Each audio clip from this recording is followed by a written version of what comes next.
आगामी विधानसभा चुनावों को लेकर राजनीतिक तापमान लगातार चढ़ता जा रहा है। चुनावी माहौल में नेताओं के बीच बयानबाजी का सिलसिला भी तेज हो गया है।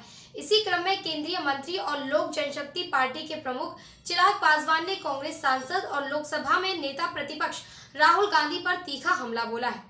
राहुल गांधी ने हाल ही में दिए एक बयान में यह आरोप लगाया कि बिहार में सत्तारूढ़ दल लोकतंत्र की मूल भावनाओं से भटक रहा है और चुनावी प्रक्रिया में निष्पक्षता की कमी है। उनके इस बयान पर प्रतिक्रिया देते हुए चिराग पासवान ने कहा, राहुल गांधी पहले ही मान चुके हैं कि वे बिहार का विधानसभा चुनाव हारने वाले हैं। यही वजह है कि हार से पहले ही बहाने तलाशे जा रहे हैं। चिराग ने आगे कहा, हर बार जब कांग्रेस ने कोई चुनाव हारा है तो इन लोगों ने हार की जिम्मेदारी लेने की बजाय व्यवस्था, ईवीएम या मीडिया पर दोष डालने का प्रयास किया है। अब बिहार के चुनाव में भी वही परंपरा निभाई जा रही है। विपक्ष की रणनीति पर उठाए सवाल। चिराग पासवान ने कांग्रेस की चुनावी रणनीति पर भी सवाल खड़े किए।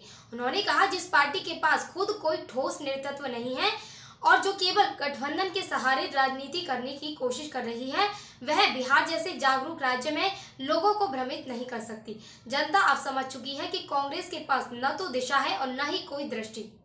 उन्होंने यह भी कहा कि भारतीय जनता पार्टी और सहयोगी दलों ने पिछले वर्षों में बिहार में जो विकास कार्य किए हैं वे जनता के सामने हैं और उसी के बल पर चुनाव में फिर से जनादेश हासिल किया जाएगा।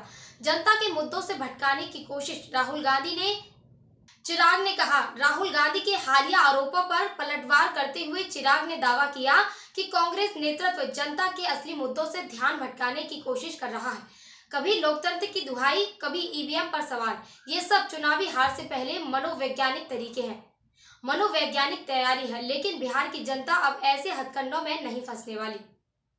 हालांकि कांग्रेस की ओर से चिराग पासवान के इस बयान पर कोई औपचारिक प्रतिक्रिया नहीं आई है, लेकिन पार्टी सूत्रों के अनुसार राहुल गांधी आगामी दिनों में बिहार में एक व्यापक जनसंपर्क अभियान शुरू करने वाले हैं, जिसमें वे सीधे जनता के संवाद पर कांग्रेस की नीतियों को सामने रखेंगे।